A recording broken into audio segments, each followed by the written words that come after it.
are you guys?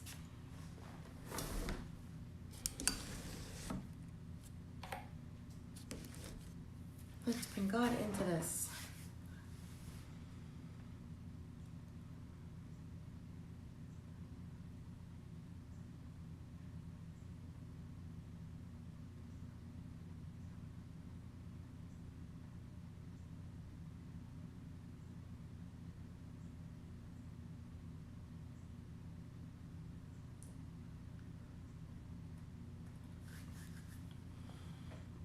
Hi, how are you guys? Let me know in the comments. What is today? Happy Thursday. Happy Thursday, everybody.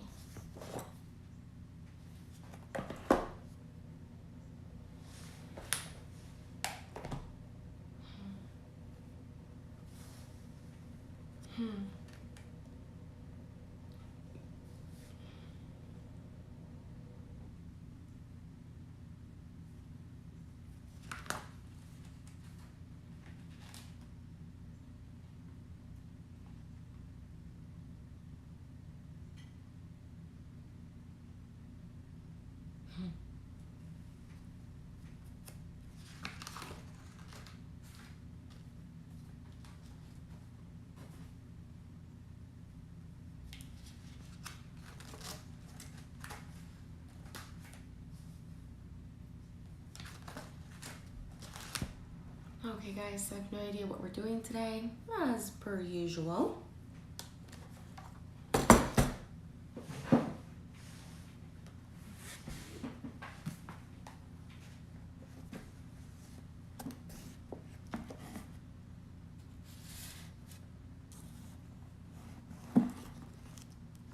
It's pretty funny.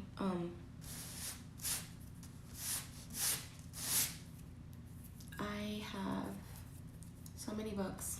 This is my Message Translation Bible. It's really big. I think this one's so big because it's a large print. I am gonna start by reading this verse this chapter in the Bible, which is Ruth. And guys, I'm probably not gonna have an explanation for it or anything. It's just, I'm gonna read it, okay? Ruth. Hang on a second.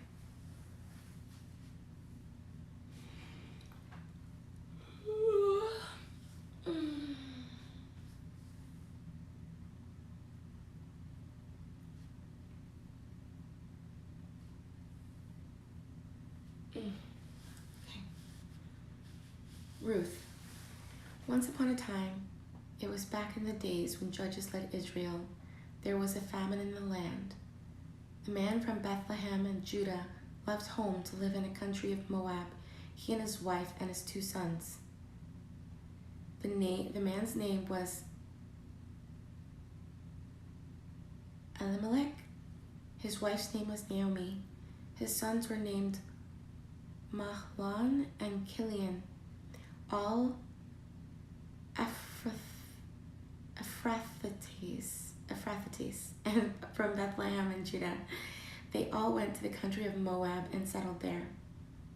Elimelech died, and Naomi was left, she and her 2 sons. The sons took Moab wives. The name of the first was Orpah, the second Ruth. They lived there in Moab for the next 10 years. But then the 2 brothers, Mahlon and Kilian, died. Now the woman was left without either young man or her husband. One day she got herself together and her 2 daughter-in-laws to leave the country of Moab and set out for home. She had heard that God had been pleased to visit his people and give them food. And so she started out from the place she had been living, she and her 2 daughters-in-law with her, on the road back to the land of Judah. After a short while on the road, Naomi told her 2 daughters-in-law, "Go back. Go home and live with your mothers. And may God treat you as graciously as you treated your deceased husbands and me. May God give each of you a new home and a new husband." She kissed them, and they cried openly. One moment, I'm a little cold. I gotta get my blanket.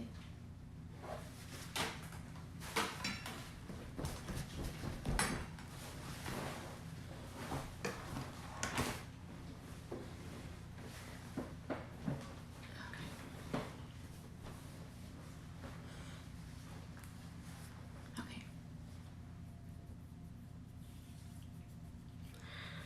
They said, "No, we're going on with you to your people." But Naomi was firm. "Go back, my dear daughters. Why would you come with me? Do you suppose I still have sons in my womb who can become your future husbands? Go back, dear daughters, on your way, please. I'm too old to get a husband. Why even if I said, there's still hope, and this very night got a man and had sons, can you imagine being satisfied to wait until they were grown? Why would you wait that long to get married again?" Excuse me. "No, dear daughters, this is a bitter pill for me to swallow, more bitter for me than for you. God has dealt me a hard blow." Again they cried openly. Orpah kissed her mother-in-law goodbye, but Ruth embraced her and held on. I wish I had a highlighter.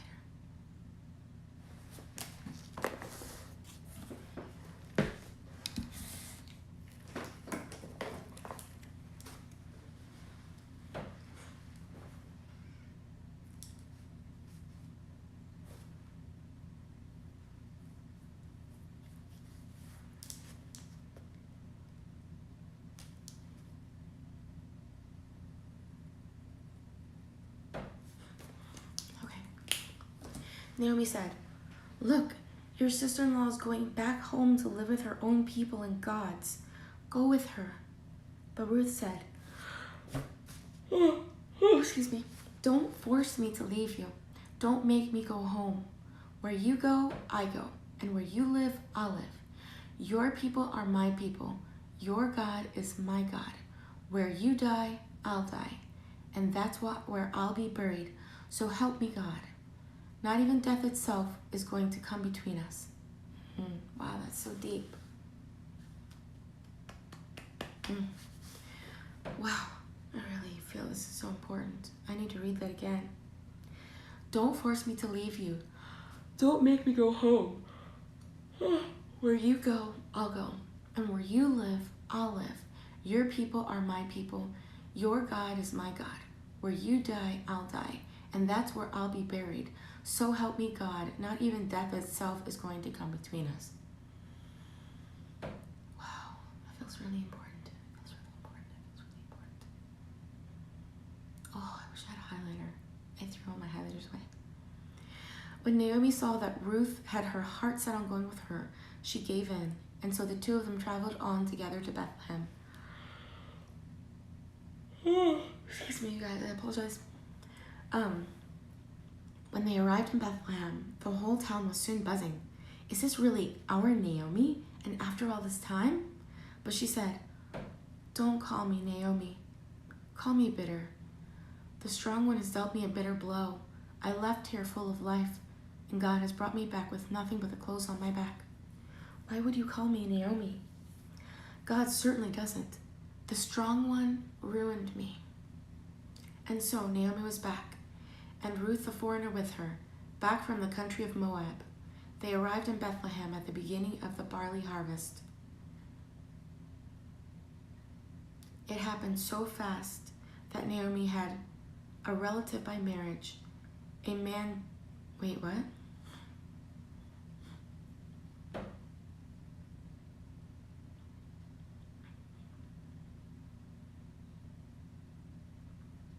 Okay.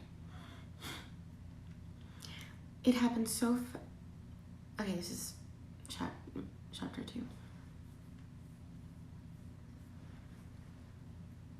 It happened so fast that Naomi had a relative by marriage, a man prominent and rich, connected with Elimelech's family. His name was Boaz. Oh, I read that wrong. That's why it made no sense. Okay. Chapter 2. It so happened that Naomi had a relative by marriage, a man prominent and rich, connected with Elimelech's family. His name was Boaz. One day, Ruth, the Moabite foreigner, said to Naomi, I'm going to work. I'm going to glean among the sheaves, following after some harvester who will treat me kindly. Naomi said, Go ahead, dear daughter. And so she set out. She went and started gleaning in the field, following in the wake of the harvesters. I don't know what gleaning means. I feel like I should look that up. I'm going to look up the definition of gleaning because I'm not familiar with this word.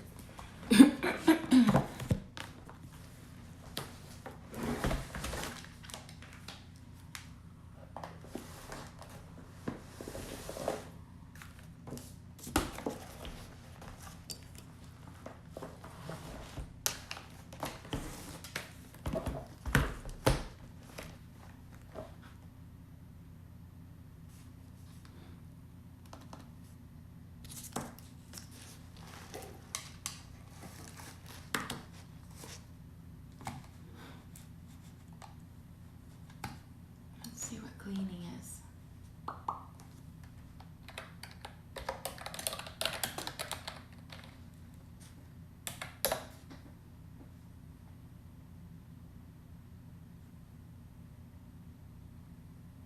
Gleaning means to extract from various sources, to gather leftover grain or other produce after a harvest. Gleaning is the act of collecting leftover crops from farmers' field after they have been commercially harvested or on the fields where it is not economically profitable to harvest. It is practice described in the Hebrew Bible that became a legally enforced entitlement of the poor in a number of Christian kingdoms. Leviticus 19 says, When you reap the harvest of your land, you should not wholly reap the corners of your field, nor shall you gather the gleanings of your harvest. Oh.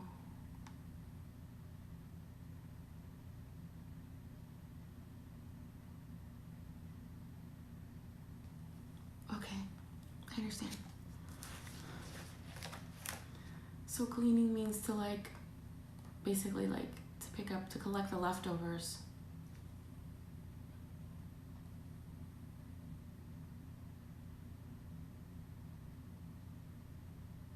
Modern day term of gleaning is to collect excess fresh foods from farms, gardens, farmers markets, grocers, restaurants, state, county fairs, or other sources in order to provide it to those who need it. Okay.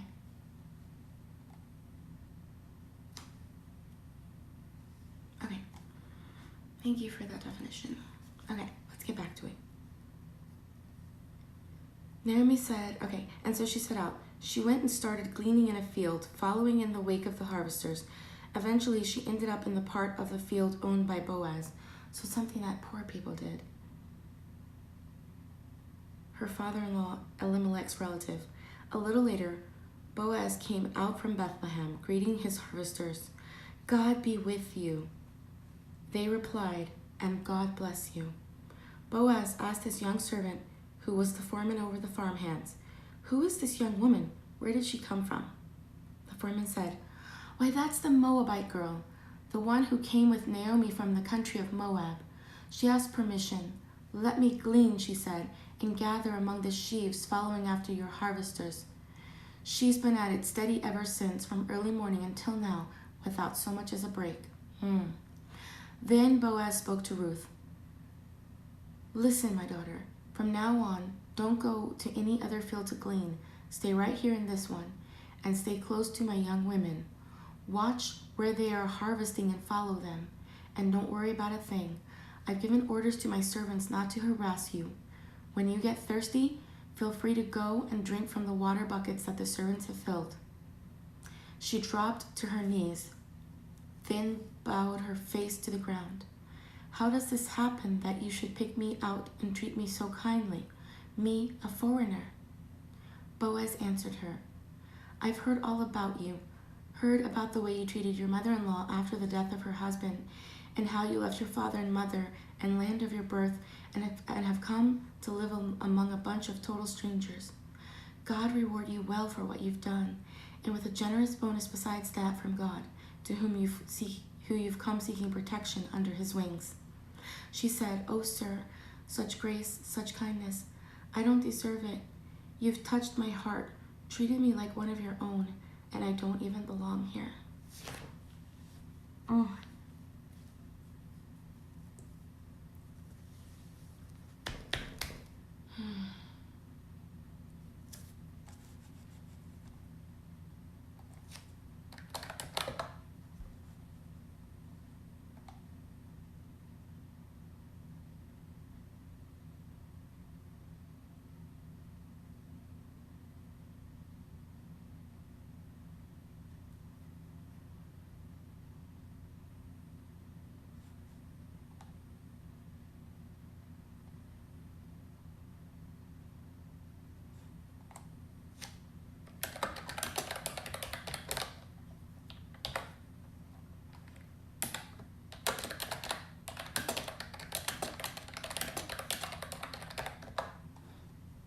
Okay, let's continue.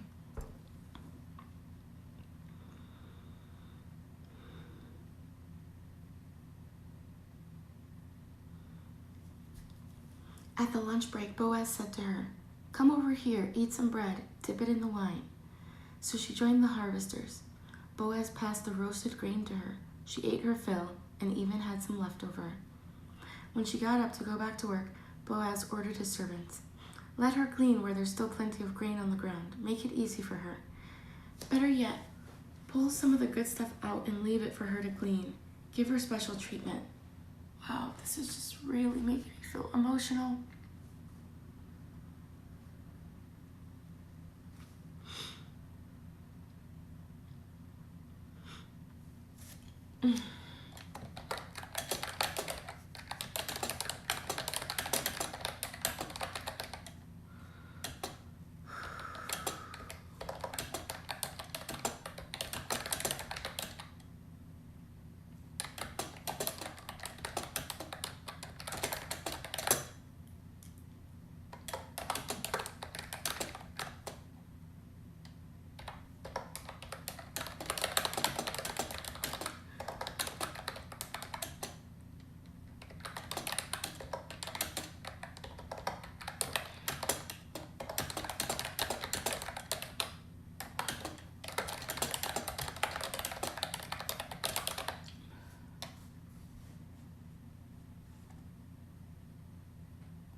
I'm gonna read that last paragraph again. When she got up to go back to work, Boaz ordered his servants, "Let her glean where there's still plenty of grain on the ground. Make it easy for her. Better yet, pull some of the good stuff out and leave it for her to glean. Give her special treatment." Ruth gleaned in the field until evening. When she threshed out what she had gathered, she ended up with nearly a full sack of barley. She gathered up her gleanings and went back to town and showed her mother-in-law the results of her day's work. She also gave her leftovers from her lunch.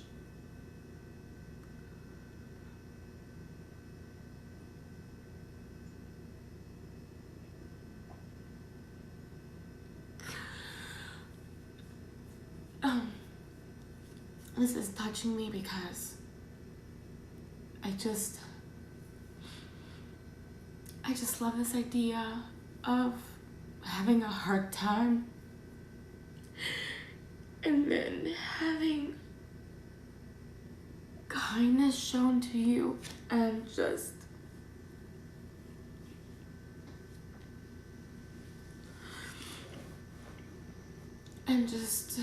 that kindness being something so impactful as being able to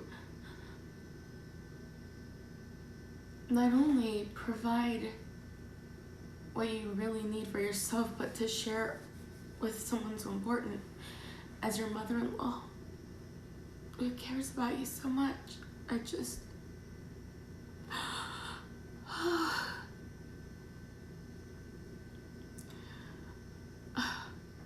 I've been having a hard time lately.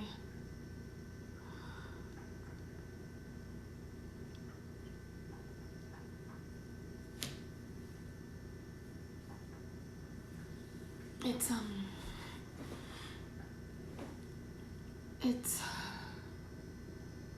nothing bad. I just have been having a tough time lately.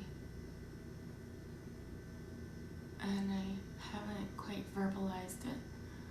I think the way you guys can know it is because I'm not wearing makeup or even earrings. I think you can know that I'm having a tough time because I'm not wearing earrings and yeah. Okay, let's keep going. Naomi asked her, "So where did you glean today? Whose field? God bless whoever it was that took such good care of you."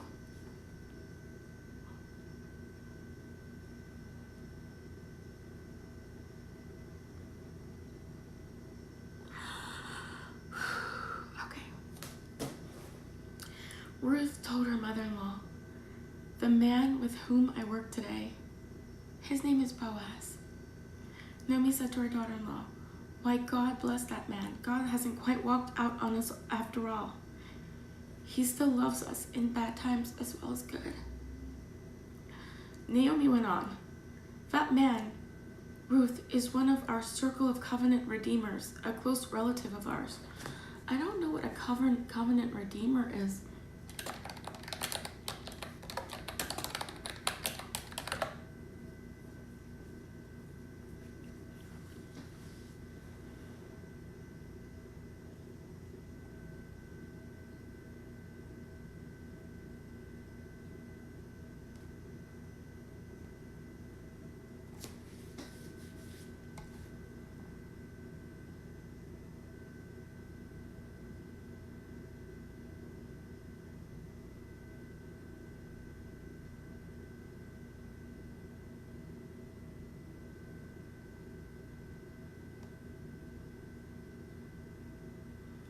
It says here that a covenant redeemer is a male relative who, according to various laws of the Pentateuch, I don't know how to read that, had the privilege or responsibility to act on behalf of a relative who was in trouble, danger, or need. The Hebrew term goel for kinsman, redeemer, designates one who delivers or rescues or redeems property or person. The kinsman who redeems or vindicates a relative is illustrated most clearly in the book of Ruth, where the kinsman redeemer is Boaz.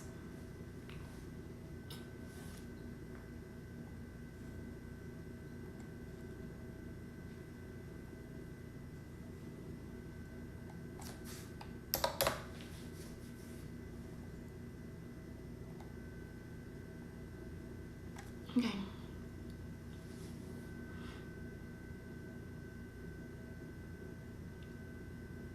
Ruth, the Moabitess, said, "Well, listen to this. He also told me, 'Stick with my workers until my harvesting is finished.'"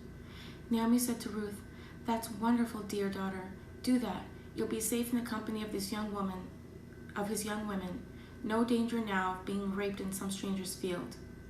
So Ruth did it. She stuck close to Boaz's young women, gleaning in the fields daily until both the barley and the wheat harvesting were finished, and she continued living with her mother-in-law.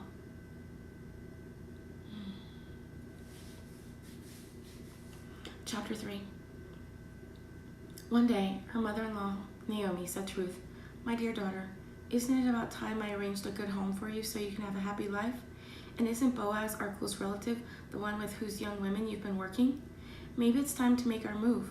Tonight is the night of Boaz's barley harvest at the threshing floor. Take a bath, put on some perfume, get all dressed up, and go to the threshing floor. But don't let him know you're there until the party is well underway and he's had plenty of food and drink. When you see him slipping off to sleep, watch where he lies down, and then go there, lie at his feet, to let him know that you're available to him for marriage. Then wait to see what he says. He'll tell you what to do. Ruth said, "If you say so, I'll do that, just as you've told me." Oh, gosh.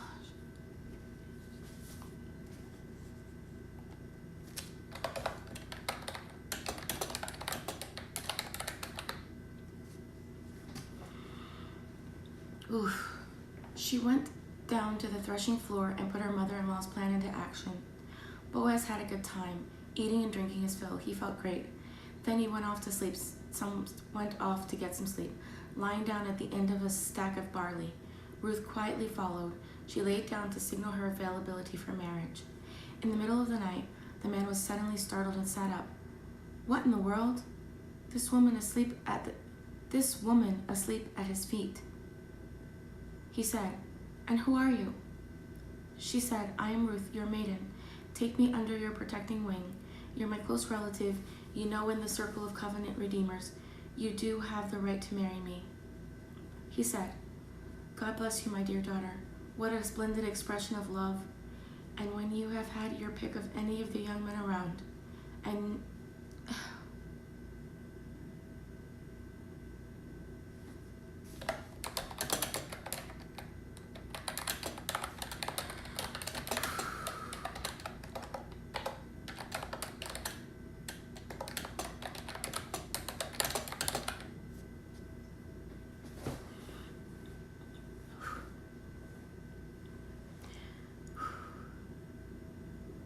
And now, my dear daughter, don't you worry about a thing. I'll do all you could want or ask. Everybody in town knows what a courageous woman you are, a real prize. You're right. I am a close relative to you, but there is one even closer than I am. So stay the rest of the night. In the morning, if he wants to exercise his customary rights and responsibilities as the closest covenant redeemer, he'll have his chance. But if he isn't interested, as God lives, I'll do it. Now go back to sleep until morning."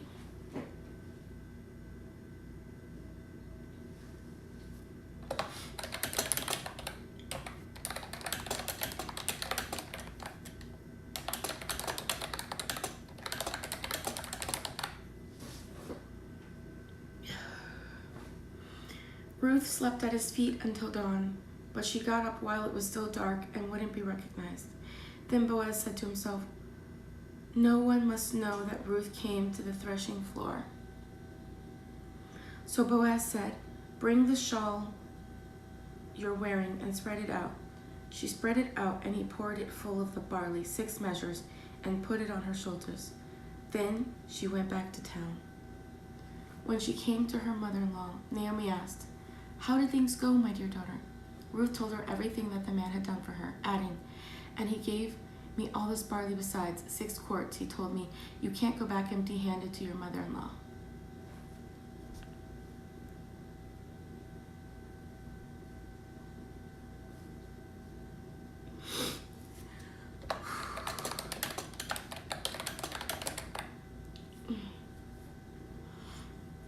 Ruth told her everything that the man... Okay. Naomi said, "Sit back and relax, my dear daughter, until we find out how things turn out. This man isn't going to waste any time. Mark my words, he's going to get everything wrapped up today."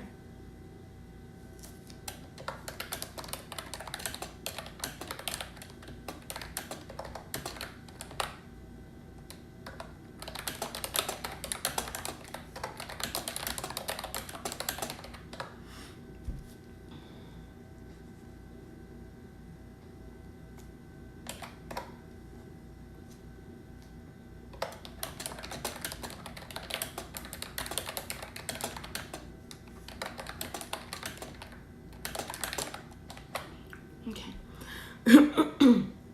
Chapter 4. Boaz went straight to the public square and took his place there. Before long, the closer relative, the one mentioned earlier by Boaz, strolled by. "Step aside, old friend," said Boaz. "Take a seat."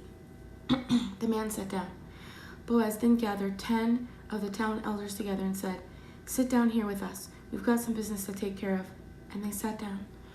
Boaz then said to his relative, "The piece of property that belonged to our relative, Elimelech, is being sold by his widow Naomi, who has just returned from the country of Moab. I thought you ought to know about it. Buy it back if you want it. you can make it official in the presence of those sitting here and before the town elders. You have first redeemer rights. If you don't want it, tell me so. I'll know where I stand. You're first in line to do this, and I'm next after you.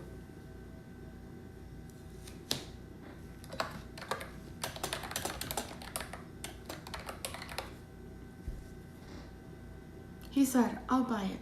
Then Boaz added, you realize, don't you, that when you buy the field from Naomi, you also get Ruth from the Moabite, the widow of your dead relative, along with the redeemer responsibility to have children with her to carry on the family inheritance. I need to read that again.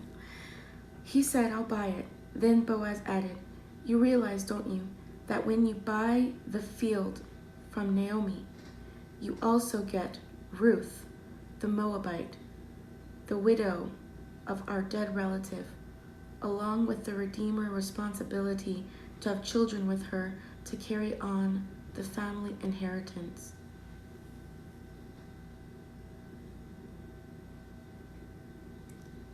Then the relative said, oh, I can't do that. I jeopardize my own family's inheritance.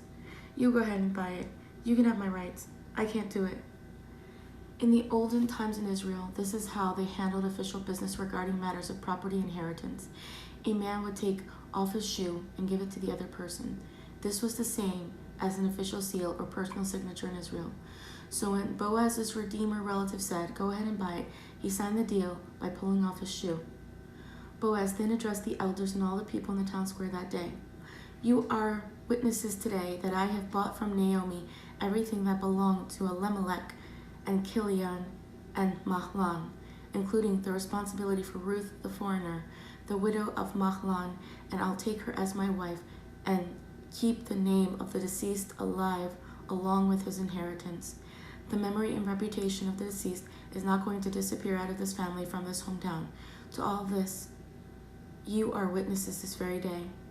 All the people in the town square that day, backing up the elders, said, yes, we are witnesses. May God make this woman who is coming into your household like Rachel and Leah, the two women who built the family of Israel. May God make you a pillar of Ephrathah and famous in Bethlehem. With the children God gives you from this young woman, may your family rival the family of Perez, the son of Tamar bore to Judah.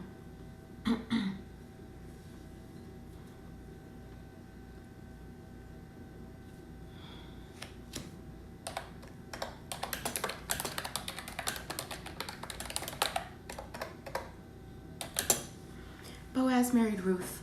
She became his wife. Boaz slept with her. By God's gracious gift, she conceived and had a son.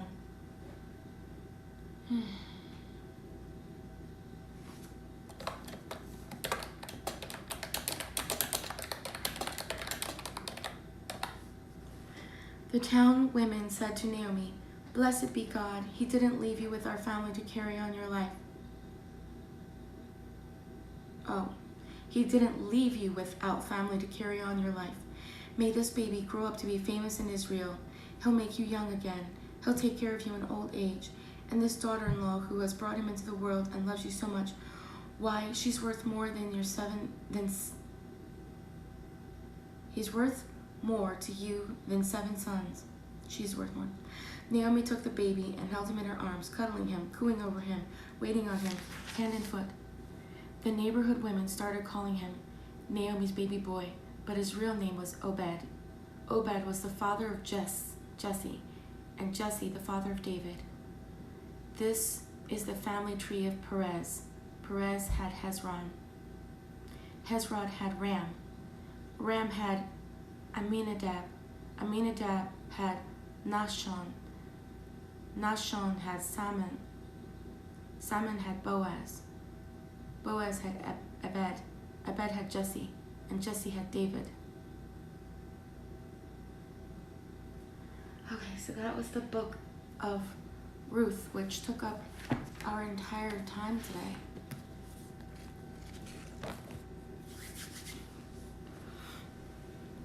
I can't say that any of you got anything out of that, but for sure it really did a lot for me.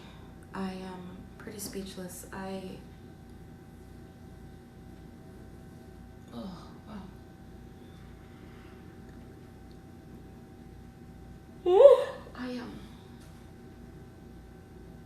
I'm speechless, guys. I can't even say anything right now. God, is there anything you want me to say?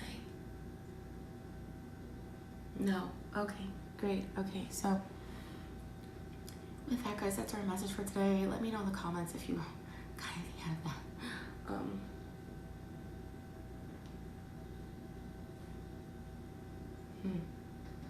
Okay, right. So, God, what I would ask, God, please, I decree and declare, God, that I am